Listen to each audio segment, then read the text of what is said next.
Well, good afternoon, everyone.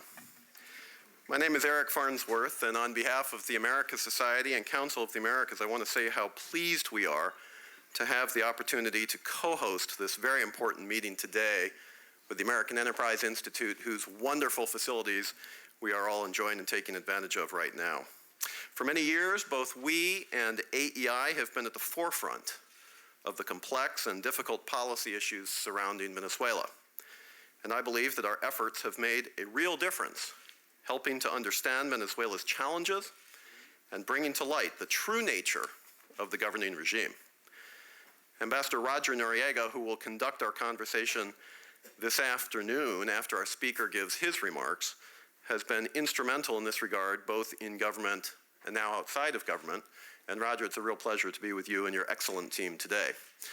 One quick program note is that the remarks will be in Spanish. Those of you who would like to take advantage of the simultaneous interpretation, please do so. There are headphones outside. If you take it, please make sure to return it. As all of you know, Venezuela is a nation in crisis. Once Latin America's wealthiest, with the world's largest proven oil reserves, Venezuela, in the grip of the Bolivarian Revolution, has seen its economy contract by a third since 2013, with per capita GDP down by 40%. The oil sector, which has just been handed to the military to run, is deeply troubled, and the non-oil economy is moribund. A direct, wholly unnecessary result of ideologically motivated social engineering and mismanagement. The economy is on the brink of hyperinflation and the government is virtually bankrupt. Corruption and common crime are abundant, while food and medicine are scarce for far too many people. Meanwhile, the government has become consistently more repressive, taking active steps against individuals in all sectors of society. It is not inaccurate to say that democracy is dying under the misappropriated banner of Bolivar. But courageous people both in and outside Venezuela are fighting valiantly to keep the flame of democracy alive. And one of these is our very special guest this afternoon. Until quite recently, Antonio Ledezma was a political prisoner, having been the democratically elected mayor of Caracas from 2008 until he was arbitrarily detained and arrested in 2015 and removed from office, after which he remained in legal limbo under house arrest, from which he recently escaped. He's now in exile, and it's our privilege to have him with us this afternoon. He's a prominent lawyer. He's also one of the leaders of Soy Venezuela, a new opposition movement. He's now speaking out against government abuses and rallying international consensus for concrete actions to encourage the restoration of democracy in Venezuela. His record of achievement is long, and his proven support for democracy is unmistakable. It's a pleasure and it's a privilege to have him with us this afternoon. So ladies and gentlemen, would you please join me in welcoming our speaker today, the Honorable Antonio Ledezma.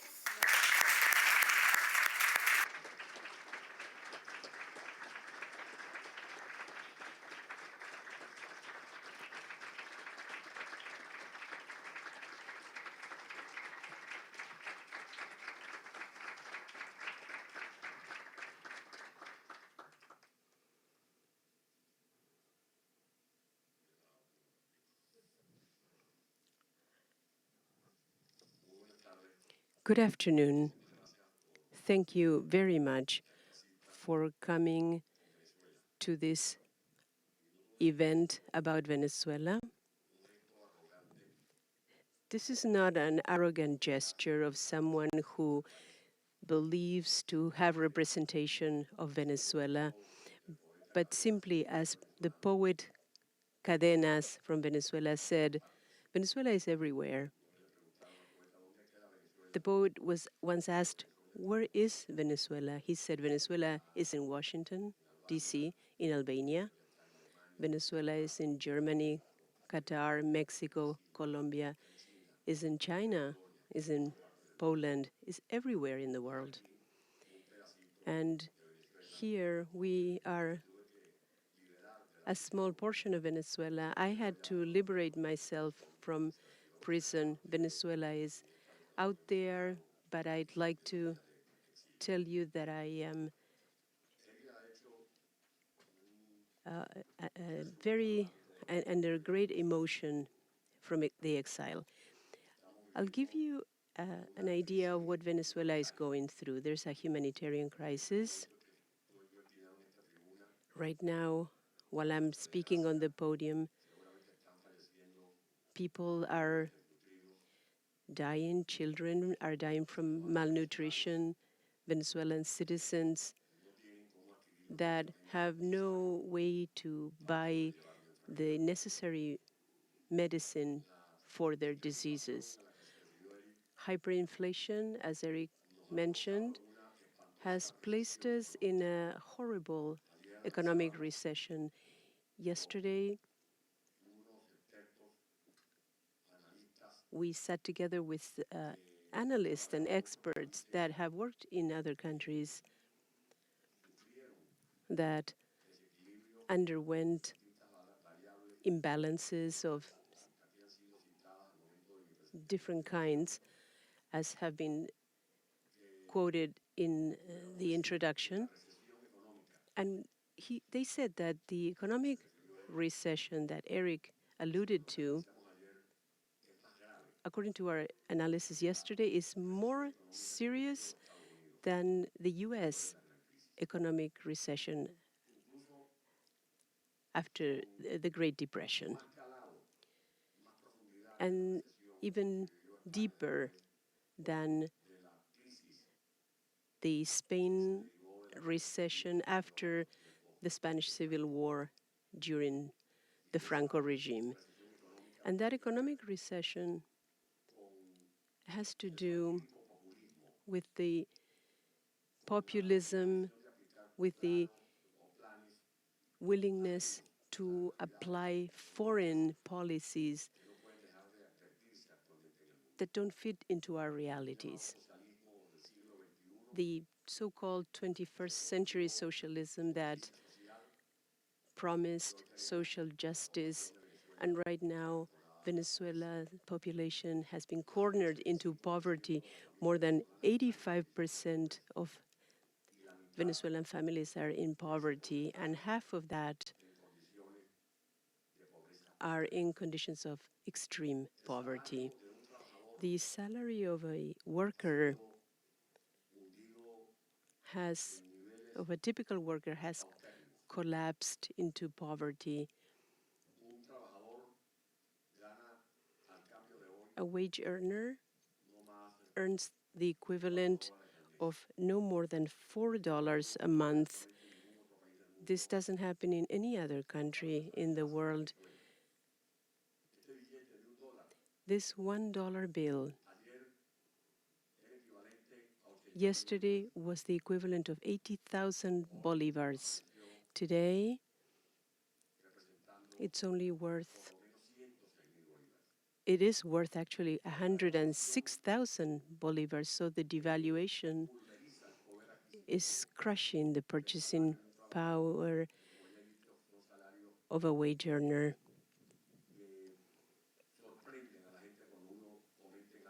And this, if someone goes to work and makes a big effort, they only make $4 a month. The purchasing power of the currency has been declining. More than 90% of its purchasing power. And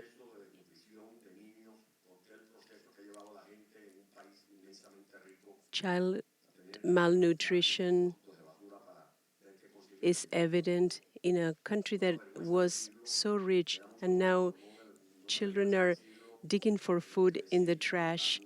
I am not ashamed to say this to the world, that it is the time to act on behalf of a country that has been kidnapped by the narco tyranny. People should not live in these miserable conditions. Scarcely 4% the,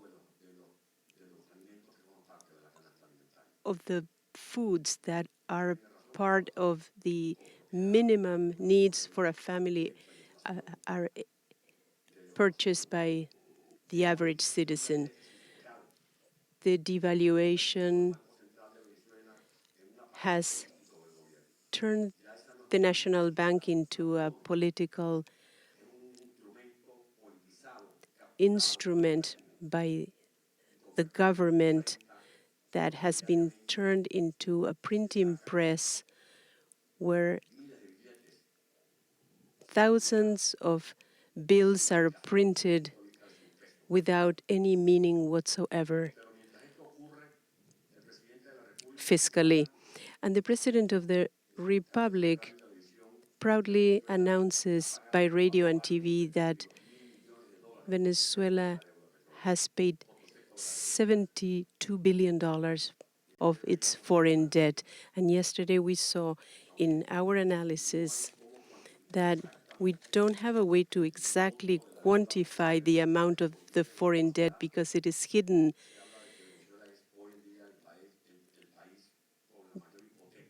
We think that Venezuela is the country that has the highest foreign debt in the world. And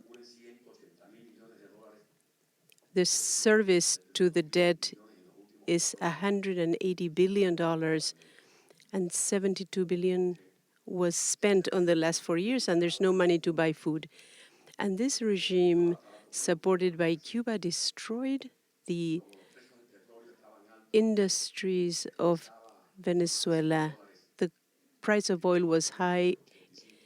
It was rated at 100 per barrel, and our production was 2.8 million barrels, and now the prices of oil fell to half, and it's about $40 to $43, and also production went down. We're producing less than 1.8 million barrels a day, and we are heavily relying on mining and hydrocarbons because the government destroyed the production capacity, and corruption is rampant.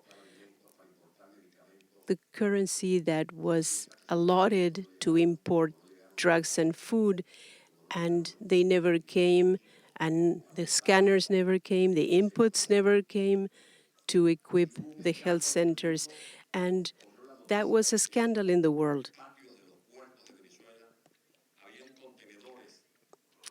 The news said that there were containers in the Venezuelan ports with rotten food.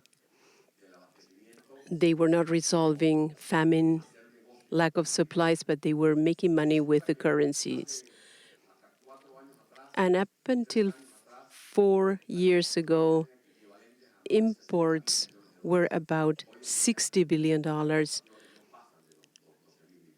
Right now, exports are not more than $12 billion. There's no foreign currency, so famine is worse.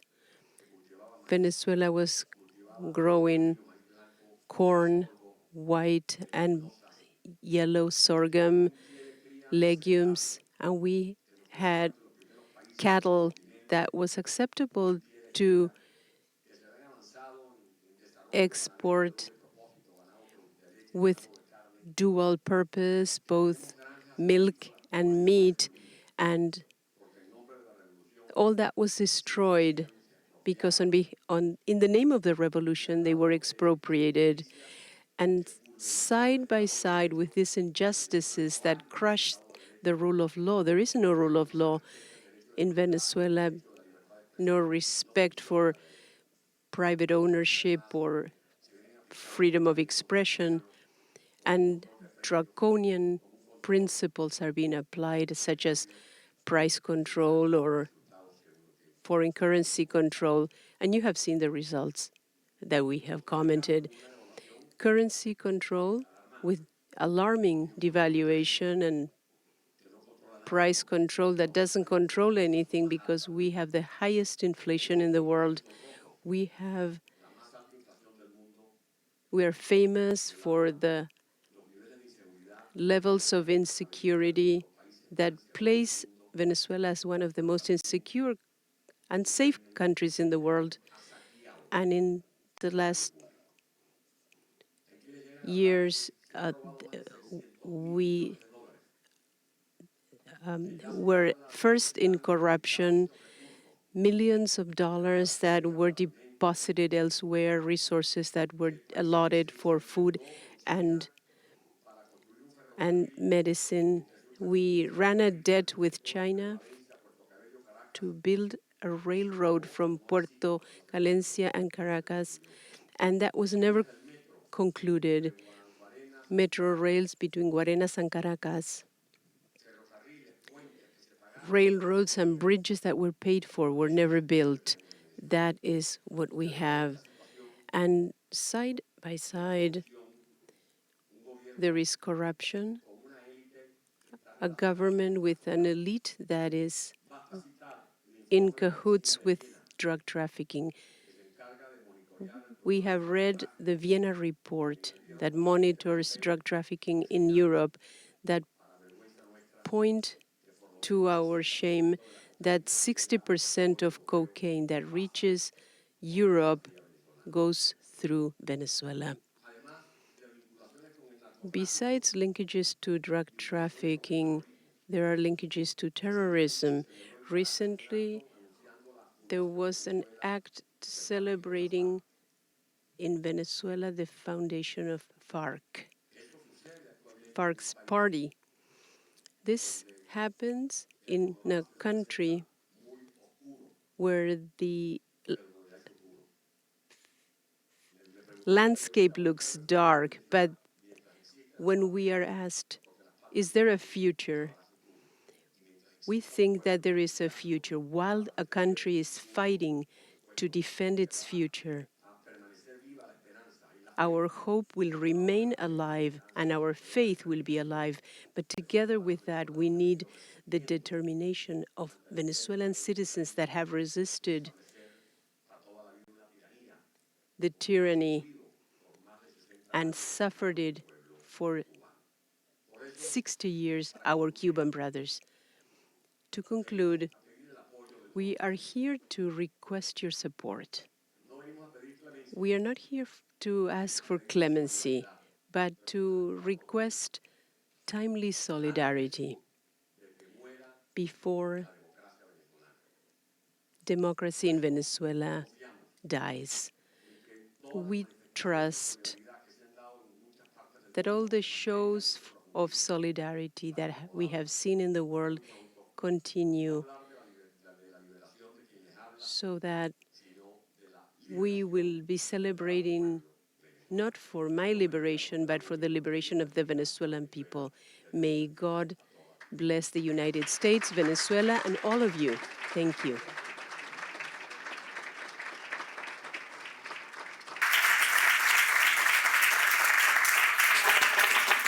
Well done. Thank you very much for those very stirring, compelling opening comments, Mayor Ledezma. You've arrived, I think, in Washington to freedom outside of Venezuela at a critical hour, because I think those that are watching this closely understand that it's absolutely unsustainable situation. Economy collapsing, a regime that whose criminality is well known to the world. And so I think this is a critical time, an opportunity to push forward in an effective way for change, for a democratic transition.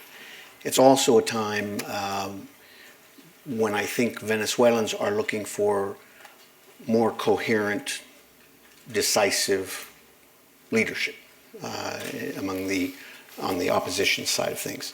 But before we turn to the past, let's talk a little bit about, before we turn to the future, let's talk a little bit about the recent unpleasant past, something that Venezuelans are living every day. How does the regime use arbitrary arrest and detention to punish its political opponents, For example, how did you come to be arrested, under what conditions? And why did you decide to escape house arrest when you did? Bueno, embajador Noriega, muchas gracias. Thank you, Mr. Noriega, for being part of this dialogue. First of all, we had a family conversation. My wife, Mitzi, was opposed to allowing my arrest. And why? Because my arrest was known by everybody. We had information that the government had decided to detain me. So I told her, this is not a citizen, Antonio Ledezma, that is being detained. It's the mayor that had been re-elected for 180,000 votes, and that was a commitment to the citizenship, the citizenry. So I freed myself. I didn't want to be arrested, but I have a moral commitment to the citizens. I arrived at my office at 4:40, 4:50, and the security personnel told me that there was a strange movement.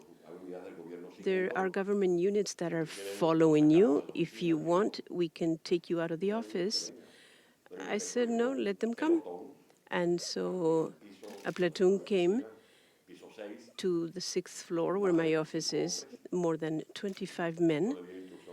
I gave my staff instructions that if they don't have a seizure order, they should not turn me in. And they busted the door, and I asked them, why do you need so many people to capture someone that only weighs 75 kilos? And the images you've seen on television and the media and online speak for themselves. It is like if they're arresting Chapo Guzman or if Pablo Escobar was alive again. So it's not just the 25 that were on my floor. There were tanks around and over 100 additional men surrounding the building. And that's when they take me, and in order to prevent my team from being aware, they acted, they transferred me to another area called Alicoide, where I spent the night. And then I was in a jail with my friend Daniel Ceballos and Lopez, and Daniel is in the helicoid. So that was the story, and they had no evidence whatsoever. Never a trial, or never any sort of adjudication. You were just detained arbitrarily and moved around arbitrarily. Well, one of the reasons is that we signed a document, proposals for the transition with Ms. Machado, that is part of the platform Soy Venezuela, I Am Venezuela.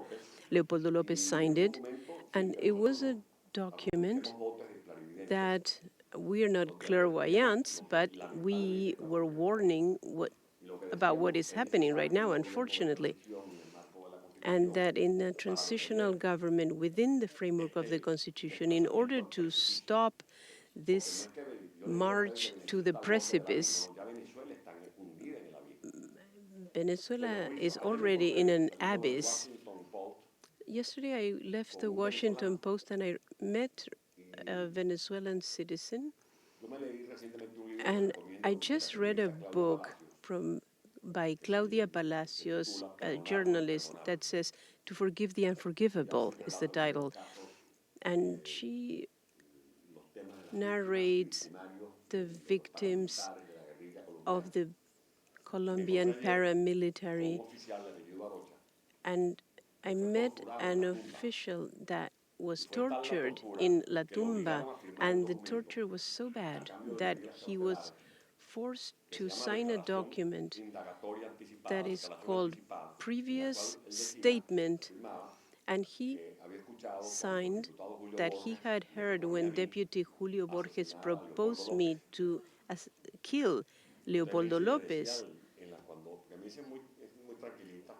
And she quietly said it, but when he went to Ramo Verde, said, how come my husband was going to kill Leopoldo Lopez and he's in the same jail cell? And he confessed later on that that was a lie, that he had not talked to me, that he saw me on TV, though. Another accusation was that Deputy Julio Borges was trying to hire a plane to bomb 10 buildings in Caracas. And when they realized that the planes were out of service in Venezuela because the money to repair them was stolen, they made up that Deputy Borges was trying to get it in overseas in Brazil, and there is no plane that has the authority to fly over Colombia. So, and I was accused of that too. Rodolfo Gonzalez, may he rest in peace, committed suicide while he was in jail, and they gave me the news. They didn't know how to tell me. He hanged himself in his cell. So the prosecutor, Harrington, offered him to be released if he accused me, and he said no. He wasn't going to lie. My telephone number appeared in his cell, and they related that back to me. And that cell number I have not had for 20 years. Everybody knows this is public information, so if people need to reach me, they would not use that phone. So those are the false evidence they use. And as Ambassador Noriega says, dissidents are punished in Venezuela. This is a totalitarian regime. For them to have an opinion is a crime, not a right. That's why they use the criminalization of dissidents. Understood. So what do you see your role today, Mayor Ledezma? Obviously in opposition to the regime, but there is has been for years a coordinating body, the Mesa de Unidad Democrática. But increasingly, some are in Venezuela are dissatisfied with the leadership of the MUD, that they believe that it's made decisions repeatedly that are make it easier for the regime to hold on to power. What do you see your role? Do you see Soy Venezuela as a movement offering an alternative sort of leadership? How will you preoccupy yourself now in confronting the regime? To confront an all-empowered regime that is unscrupulous when it comes to using resources or putting someone in jail, steal, breaking down PDVSA.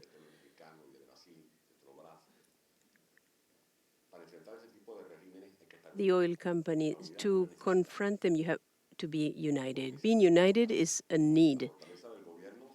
Strength is in unity. Their strength is the police, guns, armed teams, the control of the Supreme Court. Ours is unity. You can only run so fast, but together we can reach farther. and in this case, to liberate ourselves from the regime.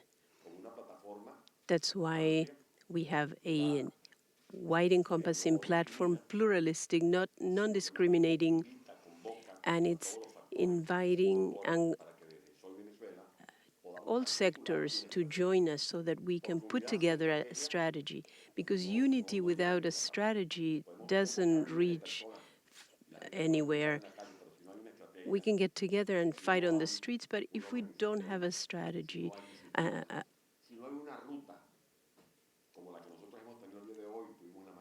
a plan to operate, like we had a conference, a meeting with people in exile, a meeting in Congress, this meeting, then we know where we're going. But you can't just be without a plan. And that has happened. If we don't have a plan, we lose opportunities, and the victories that we have earned, we turn them into defeats. So we have to learn from past mistakes to regroup and to fight with the support of the international community to liberate ourselves from the narco earlier today tyranny. with a delegation from Europe. It's very preoccupied with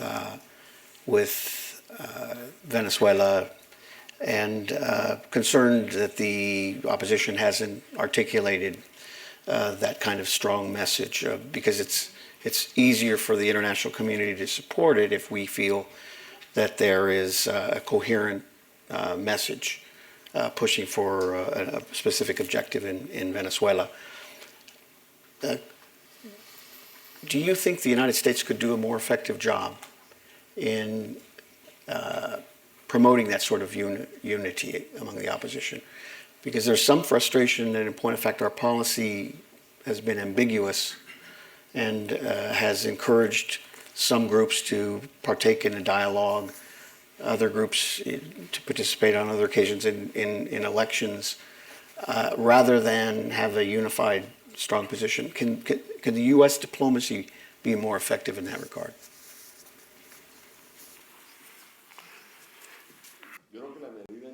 I think that if the international support is focused on something specific, that will be more fruitful to support the people of Venezuela as it seeks a solution. The international support that we have received in the last few months has been overwhelming, and we have received it with open arms. After the government committed election fraud,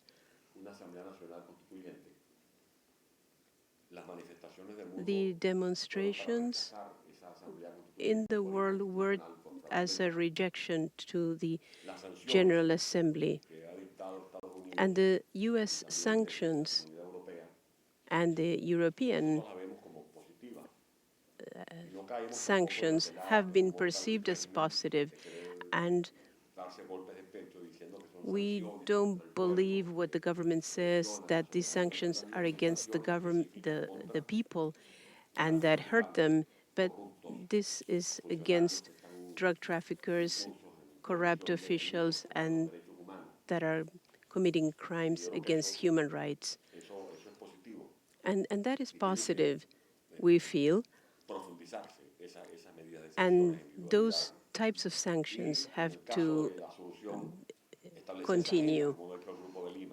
And the Group of Lima, in its latest Toronto's declaration, talks about going beyond dialogue, but rather negotiating a resolution for this regime. And if an election will be called, it has to be transparent, modifying the whole structure of the election system, including what happened on July the 30th of this year.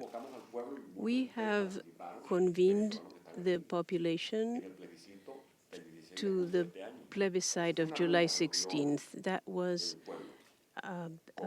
something the population wanted. under the leadership of the opposition. That was not respected for many reasons, and that is our platform, and our fight is tied to the responses the population gave. Do you want a national, a popular government? Yes, respecting Article 328 that for the Supreme Court. Are you going to recognize the National Assembly? No, the government said, because it was self-declared. And we are saying now that it was a mistake to have regional elections. They were controlled by the government, and it would be a serious mistake that in the Dominican Republic they would have presidential elections when they actually have to make an election reform, and someone like you, Ambassador Noriega, would be a witness, because they take their friends from Argentina, Bolivia, Nicaragua, and Cuba, and they go there and teach about democracy and say, oh, this election system in Venezuela, it's a marvel, and we know this is a house of deceit where vote is not being respected. I will say I will volunteer to be part of a mission to observe the election in Venezuela if you can guarantee me that I will be able to leave Venezuela after the election. I'm going to go to questions here. There are a couple of folks that have microphones. This gentleman, let me ask a question while we get the microphone to a couple of folks there. Soy Venezuela has communicated recently with President Trump, expressing, sort of explaining its mission. Can you share with the audience here sort of the basic message that you've shared with President Trump and with others that you'll be meeting with in Washington? Sí. Bueno, soy Venezuela. Yes, Soy Venezuela would like to be a speaking voice for the people of Venezuela who don't have a voice. So that's why we went to the OAS and we think that Mr. Almagro is the Uruguayan person that is the most Venezuelan, and we agree with the efforts by the OAS requested by the opposition. The then President of the National Assembly came to Washington, and a commission that represented the MUD to request the activation of the Democratic Charter. Mr. Almagro, unlike Insulza, looked for no excuses. He embraced the responsibility, and he is now redefining the role of the OAS that used to be seen as a club of friends where one supports the other, but to safeguard democracy. We also sent a communication to the Group of Lima to make it known that the Group of Lima is not supporting institutionally what Santo Domingo will be doing. And also a declaration by Canciller Luna. He said, if I were from Venezuela, I would not go to that dialogue. I would not attend it.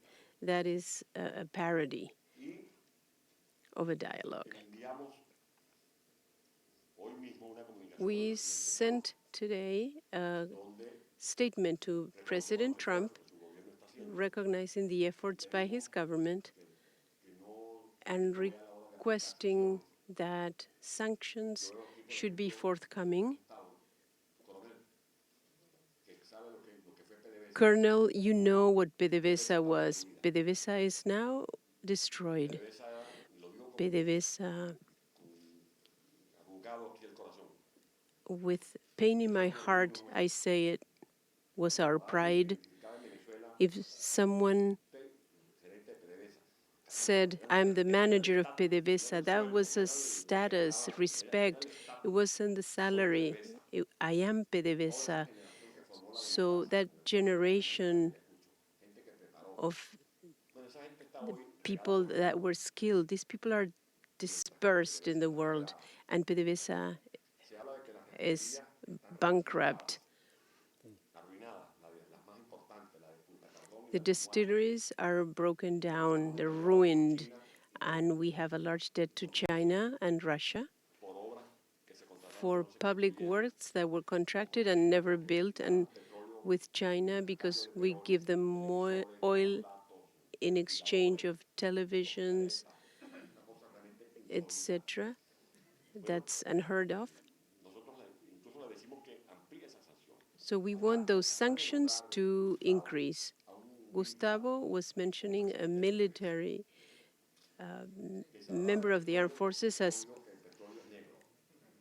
president of PDVSA. He only knows that oil is black. This member of the armed forces has committed violations against human rights during the protests of 2015. And these are protests that had no electoral gain in mind. We wanted to, we didn't have any political reasons. We wanted out from that regime because it was going to destroy whatever was left. And that's why we sent the statement to President Trump today. And I'm very glad that you noted the presence of Gustavo Coronel, an excellent person and professional.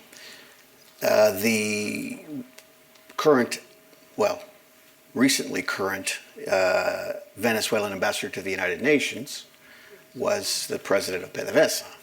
I understand, as of this morning, that he's been replaced as UN ambassador, and he's been, I guess, called back to Caracas.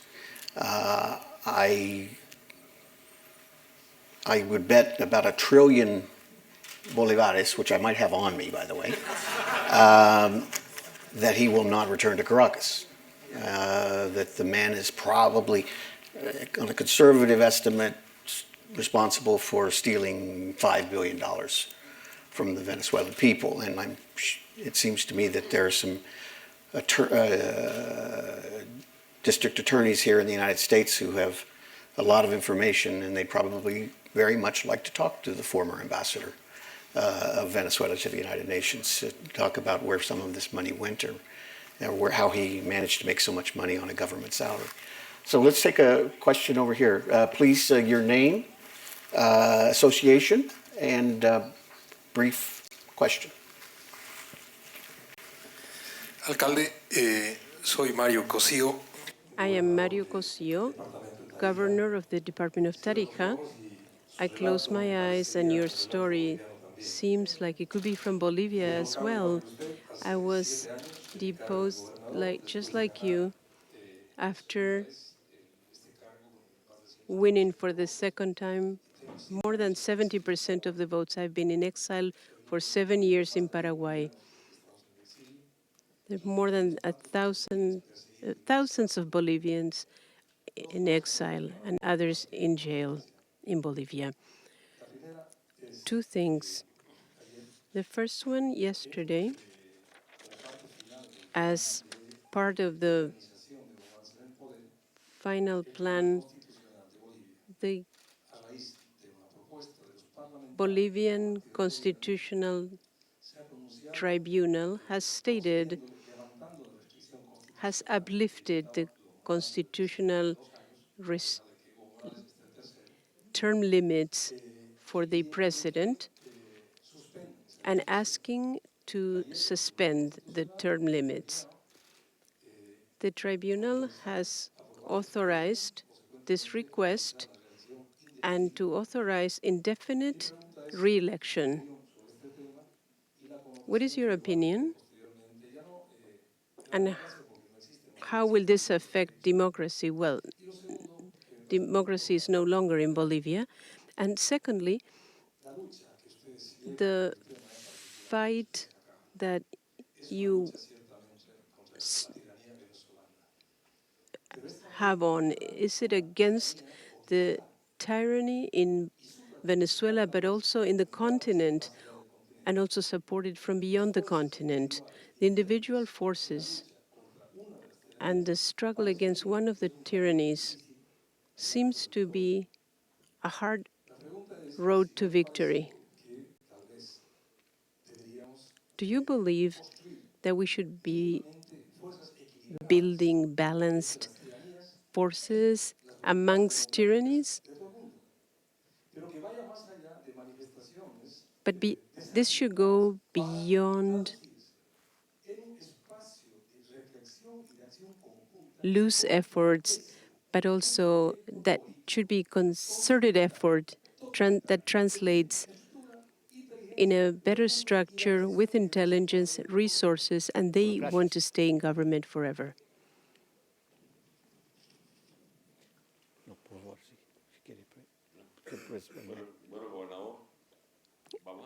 Mr. Governor, let's console each other.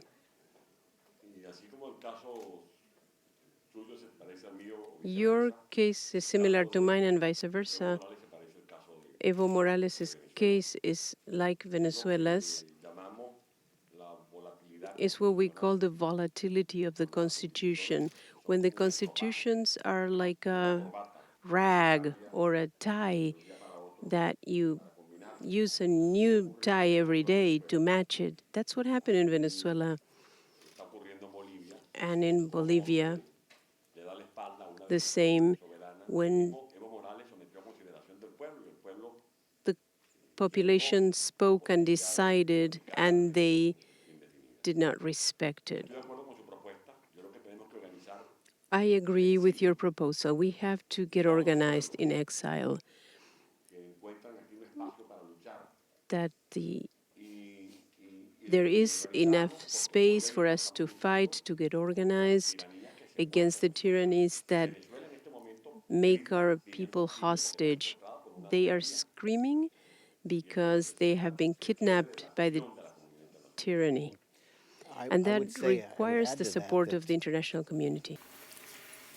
The Organization of American States, where I was ambassador, is very much an organization of American states, not people.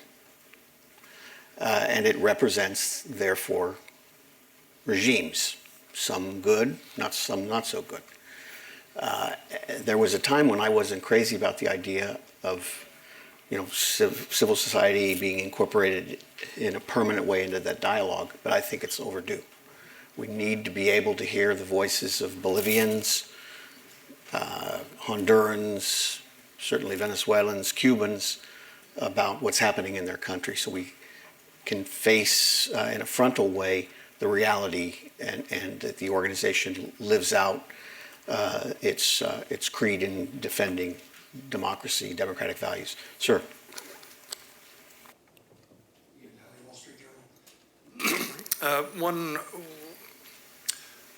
Maduro seems pretty entrenched. What will budge him from power? What sanctions should the Trump administration implement? Should they put on an oil embargo and sanction the Rosneft traders who are trading oil with U.S. Buyers? And would an opposition honor contracts made with Rosneft and Gazprom after the Constituent Assembly? The government of Venezuela imposed an embargo on itself because the oil industry is bankrupt. The levels of production have fallen because this government, under Chavez,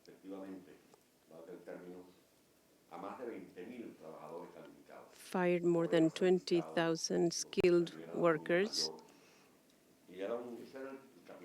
and that was the human capital the country needed. And now they're spread all over the world.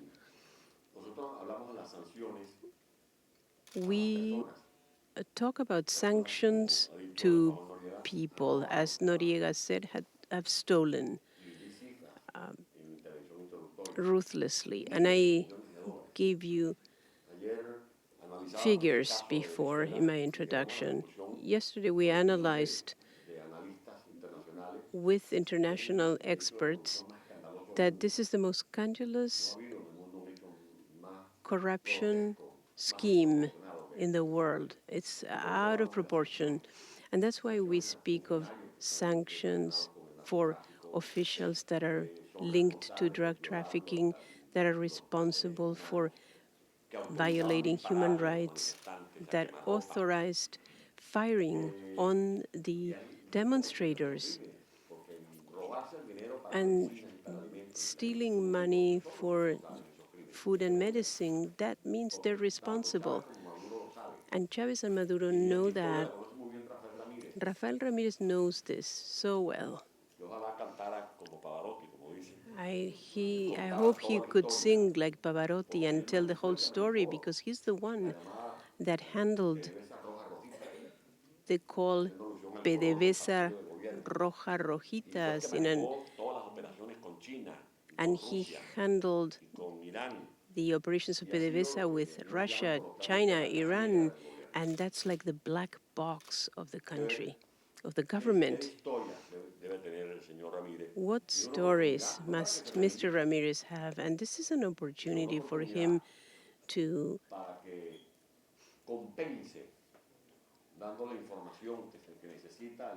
atone, to give the world the information they would like to hear.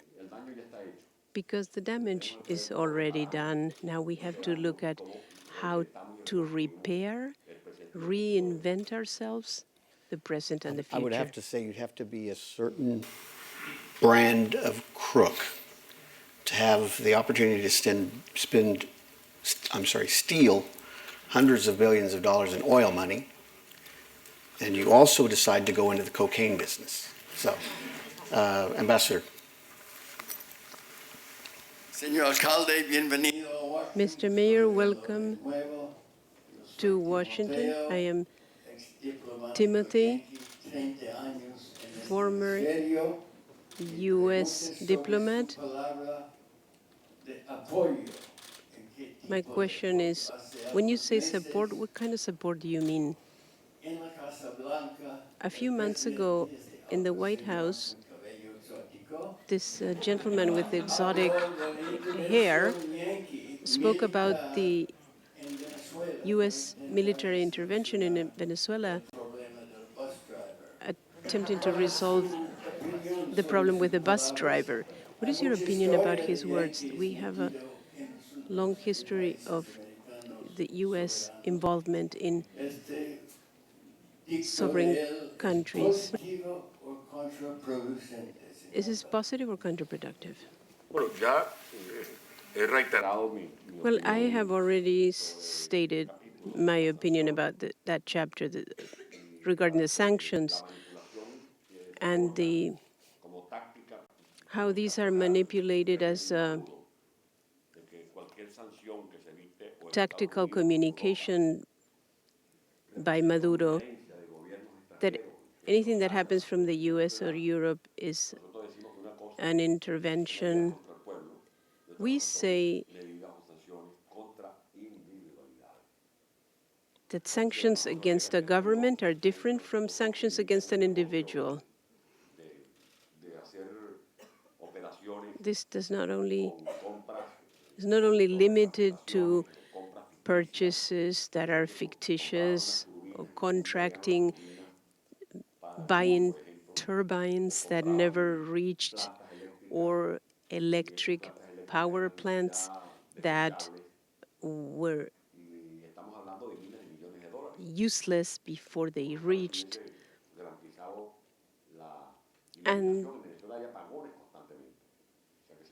There are blackouts in Venezuela constantly, Lo inicié mi fuga, que recorrí más de 1000 kilómetros, and muchos pueblos, veía la cantidad de carros, ya me lo habían contado, pero no lo I había have visto, que estaba heard the fresco, stories haciendo cola para that llenar el tanque de gasolina. cars were in line to get gas at the gas stations Ese es el tema de las because sanciones. we no longer produce La presión de la gas, comunidad we are internacional importing. para que So en vez de the diálogo se pressure hable from de the international negociación, community de to definir los speak términos de la salida of del grano, negotiation and not dialogue anymore, to have esa para mí es un objetivo central clear de la and presión internacional. transparent elections, that to me is an Lady in the back objective. there, your affiliation and name and Is Tatenda Mabika Cheche. Sorry, my name is Tatenda Mabika Cheche. I work here at the American Enterprise Institute, and I personally am a Zimbabwean citizen, and hearing your story sounds a lot like the struggles Zimbabwe has gone through, and we know whoever knows the future. But in terms of Venezuela, do you see a likelihood of a potential coup in the future or something like that in order to resolve some of the problems that you have? Bueno, la diferencia de ustedes con el caso de Zimbabue, que ya tenemos Well, the una difference cantidad with de Zimbabwe is that we have a lot of que apañan la narcotiranía. criminals that are Nosotros no hablamos de golpe. working in cahoots with the tyranny and supporting it. We are structurally a democratic country. We defeated the current administration in recent elections. They modified the ballots because they needed to have so many women represented, pressure by the media, arrests of many of us, but we won the congressional elections competitively. So the government saw that if they don't fix the election, they will lose it. That's why we had fraud on July the 30th. But regarding your question,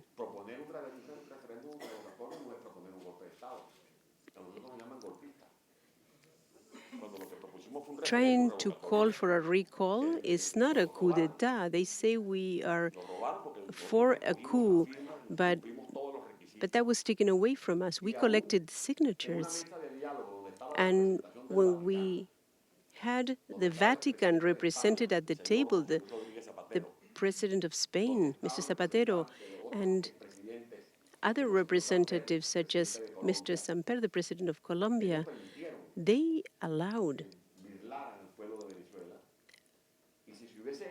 this fraud against the people of Venezuela. And if we had the recall, we would have saved 130,000 lives that were lost during the demonstrations.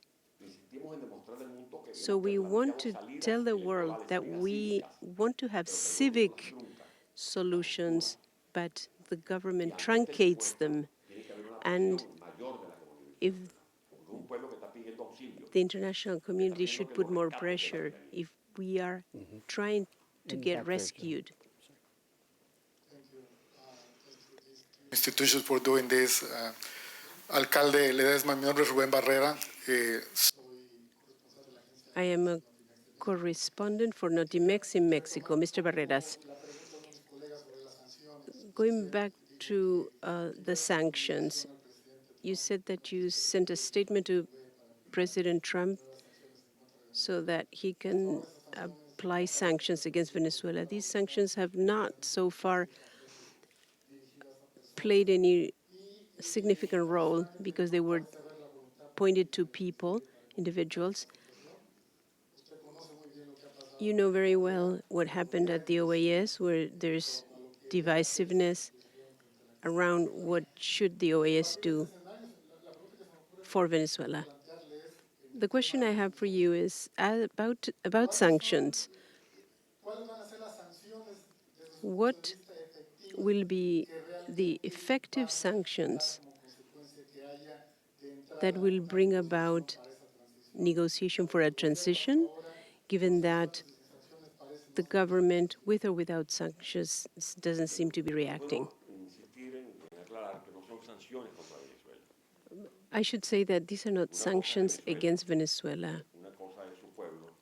Venezuela and its population is a different thing, and this ring of criminals is something else. They are holding the hostage the government. The international community has supported us. If we look at the figures, we can recall that up until a few years ago, when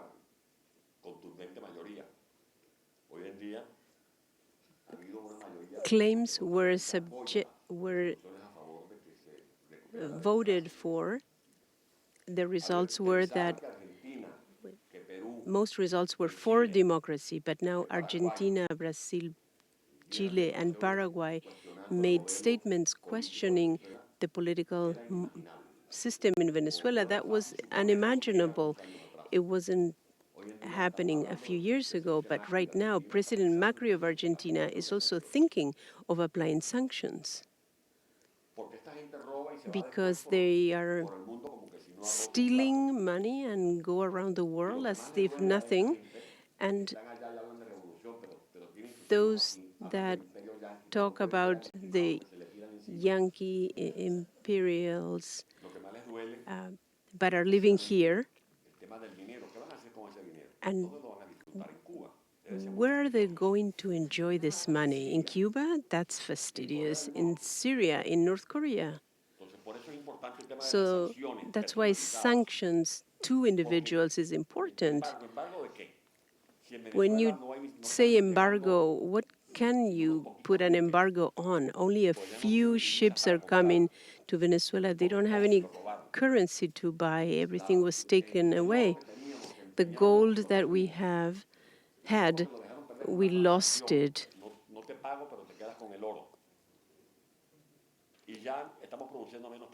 They gave the gold, and insisted in not paying. So this government had made our nation bankrupt. We want to intensify sanctions on individuals, and that they can be asked to sit at the table with Mr. Ramirez, and that these sanctions can be applied to the armed forces, to some members. There are members of the armed forces that they feel they cannot act freely.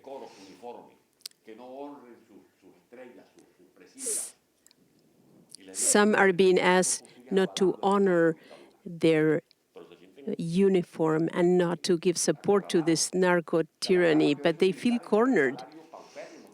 They also receive a very meager salary. Not all of them participate in drugs and corruption. When we talk about sanctions to that elite that has committed all these crimes, to put pressure on them, because the world knows about this hemispheric crisis, because you know what's happening in Mexico because you're a journalist. Mr. López Obrador takes to Mexico the 21st century socialist project. Let me ask you, be careful. Mayor Ledezma, immediately after you left Venezuela and you went to Spain, and then you were invited to participate in the Socialist International meeting there. And some people reacted, well, haven't they had enough socialism in Venezuela? But why is it that, can you explain why it is that there, in spite of everything, that there are still political parties that are sort of united with this socialist international project.